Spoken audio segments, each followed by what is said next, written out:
This is so cute. Yep, I can wear this today to work. Absolutely.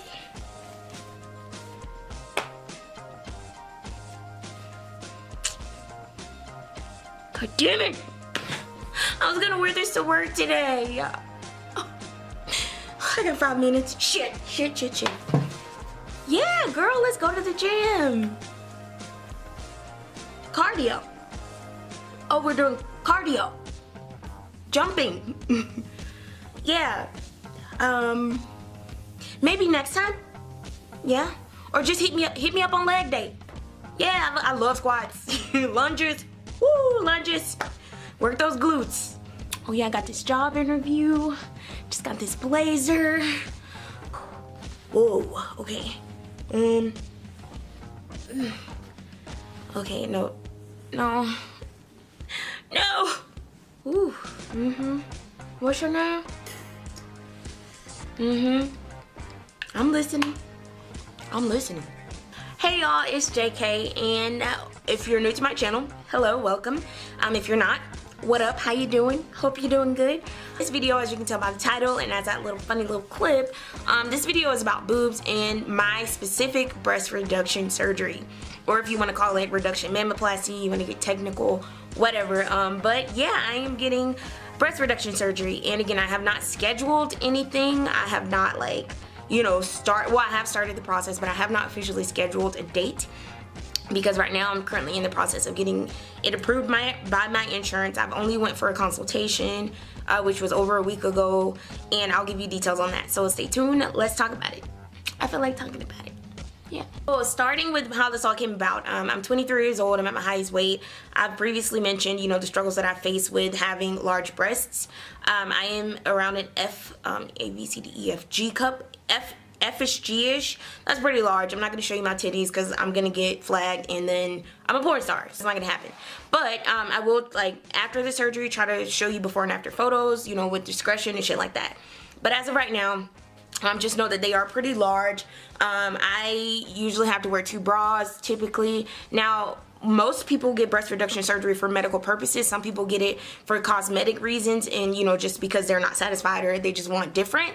It's the same thing as getting implants. You don't like having small breasts, so you get implants to have larger breasts. Same thing with the reduction. You don't like having large breasts, so you get smaller breasts. So disclaimer, before any of you jump in my comments with the bullshit about how, oh, you're a woman and, this and that, blah, blah, blah. If you don't live with 8 pounds of fat on your chest every day, feeling like you're gonna fucking die when you work out sometimes, you can't jump, you can't do a lot of shit, don't even come at me. Don't come for me because I did not send for you. I hope you can understand, from my perspective, why I'm having this surgery and what I've experienced, the pain, back, neck, and shoulder pain. I'm going to go through all my symptoms because that's important when it comes to the insurance part, because I really want you to understand that if you are going through insurance, you need to know what they consider to be medically necessary and what's cosmetic or elective.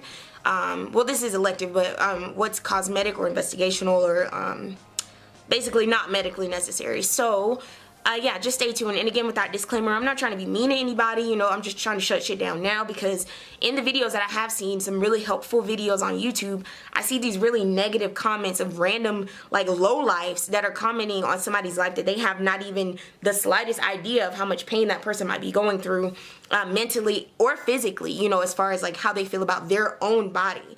So again, before you come at me, just think about it and don't. Cool? Okay, thanks. So starting with symptoms, there are some key symptoms that I have that I feel like everyone kind of experiences, and then there are specific symptoms that you may not have heard of and you're like, whoa, that's fucking weird. And this is also my diagnoses. So number 1, shoulder grooving. A lot of women experience the shoulder grooving, and mine looks a lot worse on camera. Oh, now that I'm looking at it, wow, that looks really bad on camera. But again, this is from years and years of me wearing the wrong bras, which I'm actually wearing now.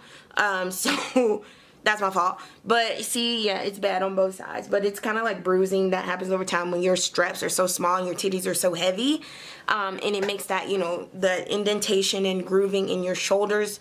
And that's not going to go anywhere. I use vitamin E oil, coconut shea butter, whatever. It's not going anywhere. So that's number 1 symptom.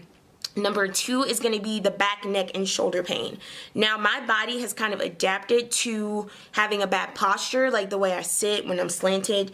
or like I'm slouched, you know what I mean? My body has gotten used to that because, again, I've had large breasts since I was in like the 6th grade. That's when they got, you know, I don't think they've grown any since, I would say, like a few years ago. But anyway, they have been large all my life, so my body has kind of adapted to that weight being here. So my pain is not as severe as people who have grown rapidly, because mine have kind of grown slowly over time. But it's still there, the strain. I get these constant migraines, okay? And before, I didn't know what it connected to, because I have different health issues, like high blood pressure and stuff like that. That's kind of fluctuating. But there's like a constant strain from here all the way here, and it's the weight. And even when I simply like lift, you know, my boob and hold it, it's kind of, there's a little bit of relief, especially here. It's not so, I don't have a headache right now, so that doesn't really matter, but the neck and shoulder pain definitely kind of are relieved when I hold that weight. But that's a big part of it. So when I do workouts, like intense workouts, and I'm like, even not intense, you know, I'm on the elliptical, and that requires moving your arms back and forth. My right shoulder, because my right boob is a little bit heavier than the left, it starts to ache. And I mean, it's like a severe aching where I can't even like move, like I have to stop. So that's another symptom. Again, the migraines, I do get migraines frequently. Like when I'm doing anything like vigorous, any kind of vigorous activity, I feel it. Like, you know, it kind of goes from here and up. If I'm using my upper body, if I'm lifting or anything like that, I get migraines. Another symptom is, I forgot the medical term, but my areolas, okay, that's the area around your actual nipple, is actually numb, okay? Now, my nipple itself, the little nipple that sticks out, you know, gets hard when you get cold, that I can feel. It's very sensitive, but everything around it, I cannot feel whatsoever. Like, you can thump it, pinch it, bite it, do whatever you want to do. I can't feel it. So that's due to the weight and the stretching of the skin. You have nerves in, you know, like every part of your body. And when your skin is stretched so far, the nerve endings kind of like disintegrate. It's like they're non-existent. So all around, due to the weight and like the stretching of my skin around my boobs, I can't feel that. Like, again, you can do anything you want to it, like, and it's not the whole boob, it's just that areola area that's kind of stretched over time. I can't feel it. So that's another symptom. I mentioned the back, neck, and shoulder pain, the migraines. Those are like the main symptoms, you know, like, and then there's this stuff that I just don't like the fact that it's really hard to find clothing. I have not found a swimsuit that actually fit me since I was in like the 12th, not even the 12th grade, since I was like 12 in the 6th grade, you know, when I was able to shop at like Walmart. And even then, I was already a C or D, you know, like, or double D. When I was 12, that's ridiculous. So, yeah, I would really like to, well, one of my mental symptoms, or I guess the things that I just don't like, is the fact that I can't shop the way I want to, because I have to buy clothes that fit my boobs. It's not like, you know, the rest of my body. If it doesn't fit my titties, it's a no-go. So I have to buy like clothes 2 sizes too big just to make sure it fits the top. And that's annoying because it doesn't fit the way I want it to. But I don't want to look like a slut all the time, or like I'm trying to intentionally show off my titties. So that's what I have to do, especially in a professional environment. You know, when I'm working or anything like that, you know, I have to take that into consideration. Also, working out, when it comes to trying to exercise, and I think I briefly mentioned this, I love cardio because I see that it helps me lose weight. However, it's very painful to do cardio. If I'm not wearing 3 bras, and I mean literally these 2 bras and a sports bra over them, if I'm not wearing 3 bras, I feel like I can't work out because there's just too much going on right here. Too much jiggling, like, and some people, I've seen women, you know, work out with large breasts. However, I can't. It's literally painful. So those are my personal symptoms, and those are some of the symptoms that meet my criteria of my insurance in order to be considered medically necessary. And that's what we're going to go into next, the whole medical insurance part of it. If you're planning on using insurance, this is important for you. Now that I've mentioned my symptoms, I'm going to talk about insurance. So I actually work for my insurance company, which is amazing. So I know pretty much what it takes to get something authorized. However, it's still up to their discretion. It's not like I have like a, you know, a one-up on anybody else. I still have to follow, you know, the medical policy and the guidelines. However, with me knowing what's required, that kind of like prevents that whole like denial and then like trying again thing. So with my insurance company, I have Anthem Blue Cross Blue Shield. There is a literal, you can Google this, a medical policy. You can Google Reduction Mammaplasty and then Unicare or Anthem Blue Cross Blue Shield, something like that. and it gives you the criteria of what's considered to be medically necessary for a breast reduction surgery or reduction mammaplasty. So for my, I've kind of memorized this because again, I've helped other members get their surgeries and now it's my turn, so I kind of already know what's required. So my insurance typically requires, first you try a medical grade bra or a support bra, some kind of bra that shows that you've actually, you know, tried thicker straps and you try it like that first. Now, I did try that and I have proof and all of that, but however, if you have not actually tried a medical grade bra, you've never been to a doctor for a bra, you know, because that's not something those things are expensive. They cost like $80 to $100, like probably more, excuse me, more than that. So if you haven't actually gotten one, what I would recommend is if you're in the process of getting your insurance, you know, to approve this, just go buy one. You know, go where you can find the cheapest one. There are a lot of cheap ones on Amazon. If I can remember, I'll link like some links down. And simply buy the bra, right, and use the invoice as a part of your medical records. Now, if you just bought the bra, you got to kind of get creative because they want you to do this like way ahead of time. They want to know that you've been trying different methods over time. Like this is not just all some, you know, like all of a sudden thing. So again, you gotta get creative with that. But as far as like, you know, the bra, that is something that most insurances require because that would be an easy fix. You know, that's like the first thing to do. Just buy a better bra because again, like I said, this is my fault that I have these shoulder grooves, and it's because I've worn bad bras my whole life. Because I still to this day, even the medical grade bras that I do have are not as supportive as wearing two because you get the support and the lift. You don't want your titties to be sagging. You know, even though they naturally sag, that's not attractive. That's not like, you know, that doesn't help your self-esteem. That doesn't help mine. So, you know, I'm used to what I'm used to. Two bras is the way to go. You need one for support and one for lift. So, even if you don't wear the medical grade bra, just having proof that you purchased one and tried it, you know, that's going to help you in your case. So, go with that. Number 2, they do require you, if you're having back, neck, and shoulder pain, which is the, you know, the chief complaint for most members or most patients, they want to know that you've tried either physical therapy, chiropractic services, some kind of like physical manipulation to your spine or the area that's hurting you before they approve the surgery. So I went for one chiropractic visit, and again, I'm still in the process, so I don't know if that's enough, but I went for one visit at the chiropractor. I mentioned specifically I'm having upper back pain, and he did these like things that did not help. You know, my back didn't even pop. I popped my back on my own, you know, like daily, literally. So that didn't even work. He was very nice, you know, chiropractor. I'm not blaming him at all, but I knew it wasn't going to work. I started to go because I knew it was a part of the criteria, and this was actually last year. So I only went for one visit, but typically they want you to go for like a consecutive amount of, you know, time, like for 6 months at least, and then like see if it worked. I only went for one visit, so I don't know how that's gonna pan out, but I'm hoping it works because all of my other symptoms are pretty severe, and I'm hoping they kind of rule out that one, or, you know, see that I at least attempted to go, and yeah, whatever. But if they don't, we'll talk about that later. So typically like some kind of physical therapy, chiropractor services might be required in order for them to consider your surgery medically necessary. Next important thing, sorry my camera died. Next important thing is the consultation. That's really all I've experienced outside of the insurance experience.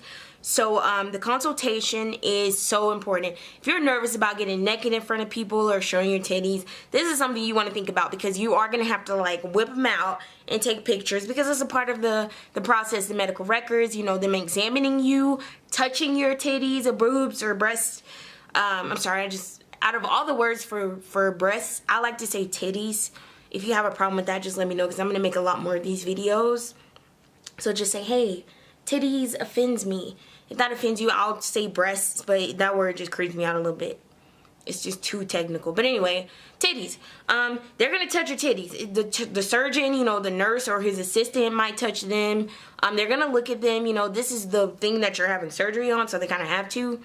So if you're very uncomfortable, that's something you need to think about because, again, your boobs are going to be exposed to, like, at least 3 people because that's an anesthesiologist, a surgeon. And if there's any assistant surgeon or anybody, you know, like, involved, they're going to look at them. So even if you're not comfortable with the way that they look, you know, these people, they do this all the time. Like, they don't care. You know, it's not like now, unless your boobs are just, like, some weird shit, like, they're both long, like, to your knees, that might be different. They might give you some weird, funny looks. But other than that, you know what I mean? Like, it's normal. They're gonna have to touch them and look at them and stuff like that. So That's something I was kind of nervous about before because I don't just like go off showing my titties to everybody.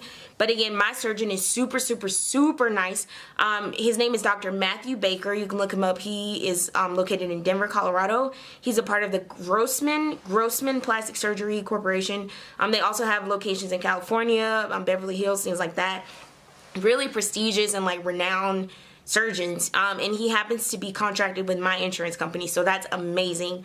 I won't be looking at any like excess fees, balance billing, anything like that. So again, his name is Dr. Matthew Baker. He's so nice, and he actually drew me this picture when I went for my consultation was over a week ago, and pretty much I'll tell you what it consists of first. So I scheduled the appointment through my insurance. Actually called, well, okay, let me start over. My OBGYN, I went for my yearly, mammogram, and not mammogram, sorry, my yearly annual women's visit, where they examine your breasts and you get your pap and all that stuff. And I'm just like, I'm curious about a breast reduction, and this is my first annual in Colorado. So my OBGYN here was very, very supportive, and she's like, yeah, let me go ahead and write your referral. I know this doctor, he's really good. And that's what she actually referred me to Dr. Matthew Baker specifically, and he's in network with my insurance. So that worked out amazingly. So anyway, that's how the appointment came about. So I called them, scheduled. I did miss my first appointment. That's not relevant. But on my second appointment, I went in, and they had me fill out the initial new patient paperwork. So I did that, and then they took pictures. That was the very next thing. Everything was kind of really fast. The assistant was really nice. They took pictures, this side, that side, back, whatever. And then I went in and actually spoke with the doctor, and he explained the process to me. Now this is the picture he drew for me. Oh man, that's really bright. I wish you could see that. That's really bright. Okay, oh, that's better. Okay, so on the right here, this is my boob now. So this is kind of how, it sags, and this is the inside, the muscle. All of this is the fat, and this is what it would look like after. So they cut an incision.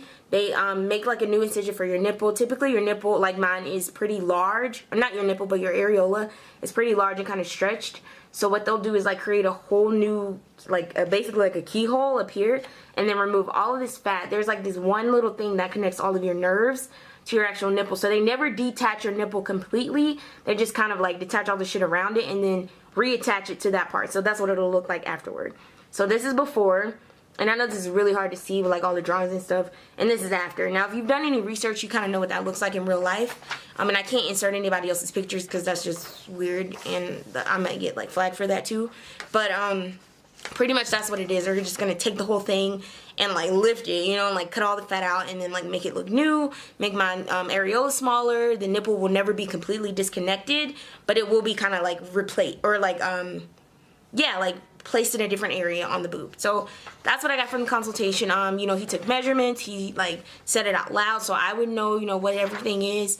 And they wrote it down, and then she was like, okay, yeah, you need to get this and this and that for your insurance, and we'll see you next time. So that's pretty much all that happened on the consultation. Again, they examined me, took measurements, we talked, he asked me if I had any concerns, made me feel very comfortable, and then left it all up to me, okay, get this and that, all of your medical history.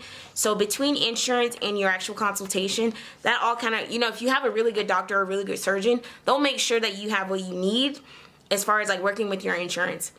But if you have someone that's not really contracted with insurance at all and they don't really care, they're you need to figure this out because you're paying, then you might have a little more work to do as far as research and getting the documentation and the criteria met. So my experience so far has been amazing. I have a really great surgeon. Again, his name is Dr. Matthew Baker. I go back on in 2 weeks after my authorization hopefully has been approved, so we can schedule a date. And then, yeah, so at this point, I'm pretty much just waiting on my insurance. I just submitted everything, all of my medical records, everything that I mentioned before that proves, I'm having these medical issues. That's already been submitted, so we're waiting on them. If it's not approved, we'll talk about that, when that gets here. But hopefully, fingers crossed, because I'm so excited, and I really want this, and I really need this for my own personal reasons. And so yeah, if you are interested in getting a breast reduction, or you have already had one, or whatever the case may be, whatever you're watching this video for, hopefully you got some answers, or whatever you came here looking for, I'm gonna go because I feel like I've been talking for a while. But yeah, if you have any questions, I'm gonna post way more videos after this. I'm gonna vlog the whole surgery, the experience, anesthesia, everything, going home, whatever. I'm gonna vlog the whole thing, but I just wanted to go ahead and come here and say this now because I feel like it's kind of happening quickly, and I don't see why I cannot get approved. So if I do get approved, my surgery is probably gonna happen within the next 2 to 3 months. Hopefully 2, because I want, you know, the sooner the better for me. It's already April, and I'm like, you know, summer's coming up, and I want to go ahead and get in the gym. I'm in the gym now, but I want to continue to be in the gym. So of course, when you have the surgery, you can't go to the gym right away because that's like, you know, it's not safe. But I'm going to go ahead and like start to know like how I'm going to have to cope and deal with all of this. But anyway, yes, I hope this video was helpful for any or not everyone. And again, if you have any questions, let me know. This is a journey. You're on it with me. So don't ask me questions about like after, because I don't know yet. I haven't had the surgery yet. But anyway, yes, again, thank you for watching. I hope you have a great day. I love you. God loves you. Peace and blessings. Do what you want to do for you. Disregard like what the people say, the people, you know, like you might have opinions and shit like that, but it really doesn't matter. At the end of the day, you have to live your life, so you know what's best for you. Thanks for watching. Subscribe, like, and leave me some comments. See you later. Bye.